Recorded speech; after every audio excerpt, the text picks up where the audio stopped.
శస్త్రచికిత్సల ప్యాకేజీల పెంపు, బకాయి బిల్లుల చెల్లింపు, ఆసుపత్రులు ట్రస్ట్ మధ్య ఉన్న సమస్యల పరిష్కారానికి ప్రత్యేక కమిటీని ఏర్పాటు చేయాలంటూ డిమాండ్ చేస్తున్న ఆరోగ్యశ్రీ నెట్వర్క్ హాస్పిటల్స్ సమ్మెకు దిగాయి.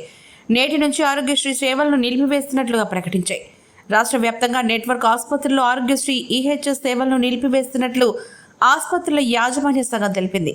ప్రస్తుతం అడ్మిషన్లలో ఉన్న రోగులకు యథావిధిగా సేవలు కొనసాగుతున్నాయని, కొత్త రోగులను చేర్చుకోబోమని తెలిపాయి. నిజానికి గత ఏడాది డిసెంబర్ 29 నుంచి సేవలు నిలిపివేస్తున్నట్లుగా నెట్వర్క్ ఆసుపత్రులు ప్రకటించాయి. అయితే ప్రభుత్వం చర్చలకు పిలవడంతో సమ్మెను విరమించుకున్నారు. అయితే హామీ మేరకు ప్రభుత్వం డిమాండ్లను నెరవేర్చలేదంటూ మరోసారి సమ్మెకు పిలుపునిచ్చారు.